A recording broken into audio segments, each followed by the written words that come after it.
बिस्मिल्लाहिर्रहमानिर्रहीम। अस्सलाम वालेकुम नाजरीन, तारीख़ की दुनिया में खुश आमदीद। नाज़रीन, आज की इस वीडियो में हम आपको एक बहुत ही दिलचस्प वाक़या सुनाने जा रहे हैं। नाज़रीन, हुआ कुछ यूँ के सुल्तान महमूद गजनवी ने एक बार दरबार लगाया हुआ था। दरबार में हज़ारों अफराद शरीक थे, जिनमें औलिया कुतब और अब्दाल भी थे। सुल्तान महमूद ने सबको मुखातिब करके कहा, क्या कोई शख्स मुझे हज़रत खिज़र अलैहिस्सलाम की ज़ियारत करवा सकता है? सब खामोश रहे। दरबार में बैठा एक गरीब देहाती खड़ा हुआ और कहा, मैं ज़ियारत करवा सकता हूँ। सुल्तान ने शराइत पूछी तो अर्ज करने लगा, 6 माह दरिया के किनारे चिल्ला काटना होगा, लेकिन मैं एक गरीब आदमी हूँ, मेरे घर का खर्च आपको उठाना होगा। सुल्तान ने शर्त मंजूर कर ली और इसको चिल्ला काटने के लिए भेज दिया गया और इसके घर का खर्चा बादशाह के जिम्मे हो गया। नाज़रीन, 6 माह गुजरने के बाद सुल्तान ने इस शख्स को दरबार में हाजिर किया और पूछा तो देहाती कहने लगा, हजूर कुछ वज़ाइफ उल्टे हो गए थे, लिहाजा 6 माह मजीद लगेंगे। नाज़रीन, 6 माह गुजरने के बाद सुल्तान महमूद ने फिर दरबार लगाया और दरबार में हजारों अफराद शरीक थे। इस शख्स को दरबार में हाजिर किया गया और बादशाह ने पूछा, मेरे काम का क्या हुआ? ये बात सुनकर देहाती कहने लगा, बादशाह सलामत, कहाँ मैं गुनहगार और कहाँ हजरत खिज़र अलैहिस्सलाम। मैंने आपसे झूठ बोला, मेरे घर का खर्चा पूरा नहीं हो रहा था, मेरे बच्चे भूख से मर रहे थे, इसलिए ऐसा करने पर मजबूर हो गया। सुल्तान महमूद गजनवी ने अपने एक वजीर को खड़ा किया और पूछा, इस शख्स की सजा क्या है? वजीर ने कहा, शख्स ने दरबार के साथ झूठ बोला, लिहाजा इसका गला काट दिया जाए।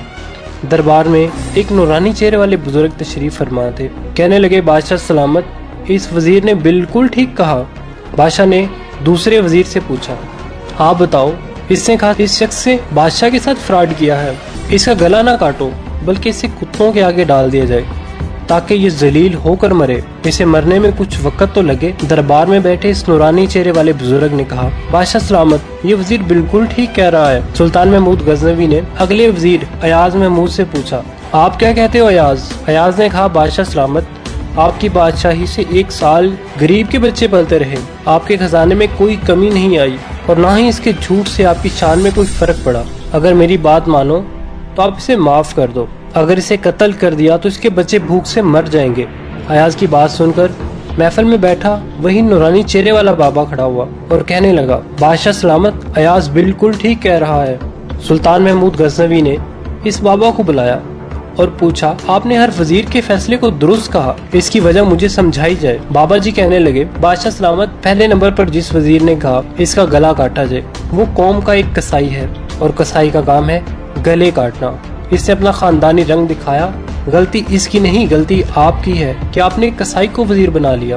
और दूसरा जिसने कहा इसे कुत्तों के आगे डाल दिया जाए, उस वजीर का वालिद बादशाह के कुत्तों का नहलाता है, कुत्तों से शिकार खेलता है, इसका काम ही कुत्तों का शिकार है, तो इसने अपने खानदान का तारफ करवाया, आपकी गलती है। ऐसे शख्स को वजारत दे दी, जहाँ ऐसे वजीर हो वहाँ लोगों ने तो भूखा मरना ही है। और तीसरा अयाज ने जो फैसला किया, सुनो, अयाज सैयद ज़्यादा है। सैयद की शान ये है कि सैयद अपना सारा खानदान करबला में ज़िबा करा देता है, मगर बदला लेने का कभी सोचता भी नहीं। सुल्तान महमूद अपनी कुर्सी से खड़ा हो जाता है और अयाज को मुखातब करके कहता है, अयाज, तुमने आज तक मुझे नहीं बताया कि तुम सैयद हो। नाज़रीन, अयाज कहता है कि आज तक किसी को इस बात का इल्म नहीं था कि अयाज सैयद है, लेकिन आज बाबा जी ने मेरा राज खोला, आज मैं भी एक राज खोल देता हूँ। सुनो ए बादशाह सलामत और दरबारियों, ये बाबा कोई आम हस्ती नहीं, यही हजरत खिज़र अलैहिस्सलाम है।